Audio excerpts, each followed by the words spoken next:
भलवाल पंजाब का छोटा सा टाउन है। इस शहर में 8 जुलाई को मामूली सा वाकया पेश आया। एक प्राइवेट मुसाफिर वैन मुसाफिरों को लेकर कोट मोमन जा रही थी। वैन को अचानक आग लग गई और आग ने देखते ही देखते पूरी वैन को अपनी लपेट में ले लिया। दाएं बाएं मौजूद लोगों को आग बुझानी नहीं आती थी। वो इस पर पानी और मिट्टी फेंकते रहे मगर आग कंट्रोल ना हो सकी और इन चंद ही लम्हों में 5 लोग जलकर कोयला बन गए और 2 शदीद जख्मी हो गए। ये जख्मी अस्पताल पहुंचकर फौत हो गए, जबकि मजीद 13 अफराद जख्मी हालत में अस्पतालों में पड़े हैं और इनमें 2 बच्चे भी शामिल हैं। ये भी बुरी तरह झुलसे हुए हैं। डॉक्टरों का ख्याल है ये लोग अगर मौत से बच गए तो भी इनकी जिंदगी मौत से बदतर होगी। इनके लिए जले हुए जिस्मों का इलाज और फिर इनके साथ जिंदगी गुजारना आसान नहीं होगा। पुलिस हसब रिवायत भारी नफरी के साथ मौका वारदात पर पहुंच गई और इसने लाशें और जख्मी अस्पताल पहुंचा दिए। इब्तिदाई तहकीकात के मुताबिक वैन कंप्रेस्ड नेचुरल गैस पर चलती थी। सफर के दौरान गैस सिलेंडर लीक हो गया। गैस ने आग पकड़ ली और यूं पूरी वैन मुसाफिरों समेत जलकर राख बन गई। टेलीविजन चैनल्स पर शुरू में टकर्स और फिर खबरें चले तो खुदकार निज़ाम के तहत वज़ीर आज़म और निगरान वज़ीर आला पंजाब ने नोटिस ले लिया और मरहूमीन के लिए दुआ का पैगाम जारी कर दिया और अगले चंद घंटों में पूरा मुल्क और पूरा सिस्टम हादसे को भूल चुका था। मेरा दावा है आप आज 4 दिन बाद DPO से लेकर वज़ीर आला तक किसी शख्स से इस हादसे के बारे में पूछ लें, किसी को कुछ याद नहीं होगा। दूसरा वाकया इससे अगले दिन यानी 9 जुलाई को जहलम में पेश आया।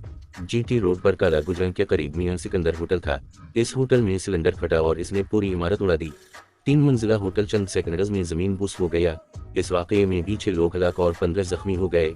इनमें 3 शदीद जख्मी हैं। हादसे के वक्त होटल में 35 लोग थे। जहलम में कैंट भी लहजा पुलिस के साथ फौज भी मौका वारदात पर पहुंच गई। इब्तिदाई रिपोर्ट के मुताबिक ये वाकया भी सिलेंडर फटने की वजह से पेश आया। होटल के नीचे सिलेंडर फिलिंग की दुकान थी।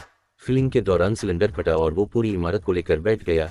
इस वाकये का भी वज़ीर आज़म और वज़ीर आला ने नोटिस ले लिया और साथ ही मरहूमीन के लिए दुआ भी फरमा दी और लवाहिकीन के साथ हमदर्दी का पैगाम भी जारी कर दिया। ये दोनों वाकयात 3 हकीकतें जाहिर करते हैं। मुल्क में गैस सिलेंडर से सेफ्टी का कोई सिस्टम मौजूद नहीं। गैस अगर गाड़ियों में इस्तेमाल हो रही है तो भी इसकी पड़ताल का कोई सिस्टम नहीं और ये अगर सिलेंडर्स की शक्ल में बेची जा रही है तो भी इसका कोई चेक एंड बैलेंस सिस्टम मौजूद नहीं। चुनांचे गाड़ियों के सिलेंडर्स भी किसी वक्त फट सकते हैं और ये अगर सिलेंडर की शक्ल में किसी इमारत में मौजूद है तो भी ये बम हैं और ये भी किसी वक्त पूरी इमारत को कबर बना सकते हैं और हुकूमत के किसी इदारे के पास सिलेंडर सेफ्टी सिस्टम बनाने और इस पर अमल कराने के लिए वक्त नहीं। दूसरी हकीकत, मुल्क में किसी शख्स को आग बुझाने का तरीका मालूम नहीं।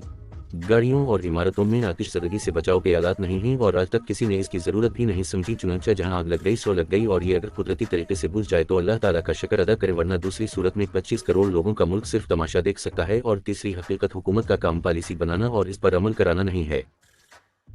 ये सिर्फ तज़कियत कर सकती है और नोटिस ले सकती है और बस। मैं आज तक हैरान हूँ वज़ीर आला और वज़ीर आज़म नोटिस लेते कैसे हैं और ये बादशाह इस नोटिस का करते क्या हैं। मेरा ख्याल है अगर कोई महक़क़ किसी दिन हुकूमतों के सारे नोटिस जमा कर ले तो शायद पाकिस्तान से अमेरिका तक कागज़ों की सड़क बन जाए, क्योंकि हुकूमत माजी की हुई या फिर मौजूदा हो ये रोज़ाना सैकड़ों के हिसाब से नोटिस लेती हैं और इसके बाद वो नोटिस किसी ब्लैक होल में गम हो जाता है। हम बड़ी ही दिलचस्प कौम हैं। हम अगर एटम बम बनाना चाहें तो पूरी दुनिया की मुखालफत के बावजूद घास खाकर भी एटम बम बना लेते हैं। हम अगर जिना हाउस लाहौर के हमला आवर तलाश करना चाहें तो हम सिर्फ सोशल मीडिया के क्लिप्स देखकर शक्ल नादरा के डेटा से मैच करते हैं और फिर मुजरमों को तहखानों और गारों से भी घसीट कर निकाल लेते हैं और फौजी अदालतों में इनके मुकदमात शुरू कर देते हैं, जबकि दूसरी तरफ कच्चे के डाकू रोजाना नेशनल हाईवे से मुसाफिरों को अगवा करते हैं। सोशल मीडिया के जरिए इनके खानदानों से तावान मांगते हैं। खानदान सूट केसेस में रकम डालकर शहरों में बैठकर डाकुओं को तावान अदा करते हैं और अगर तावान ना मिले तो डाकू मगवी को कत्ल करके घर वालों को इसकी वीडियो भिजवा देते हैं और रियासत बेबसी से दाएं बाएं देखती रह जाती है।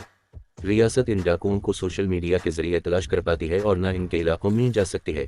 हम पूरी कौम इस जिना हाउस के लिए दुखी हैं जिसमें कायदे आज़म ने एक भी रात बसर नहीं की, लेकिन जिसमें कायदे आज़म पैदा हुए और इनका पूरा बचपन गुजरा वो जिना हाउस गटर के पानी में डूबा हुआ है और वहाँ नशे डेरे डालकर बैठे हैं। कायदे आज़म के दूसरे घर फ्लैग स्टाफ हाउस को हुकूमत ने म्यूजियम बना दिया था, लेकिन इस म्यूजियम में भी ताले पड़े रहते हैं और कायदे आज़म की ज़ाती अशिया की सफाई को 10-10 दिन गुजर जाते हैं। हम एक तरफ पूरी दुनिया में फैला PTI का नेटवर्क पकड़ रहे हैं और दूसरी तरफ हमसे कराची, लाहौर और इस्लामाबाद के स्ट्रीट क्राइम्स और डाके कंट्रोल नहीं होते। पाकिस्तान के तमाम बड़े शहरों में रोजाना हजारों लोग लटके हैं।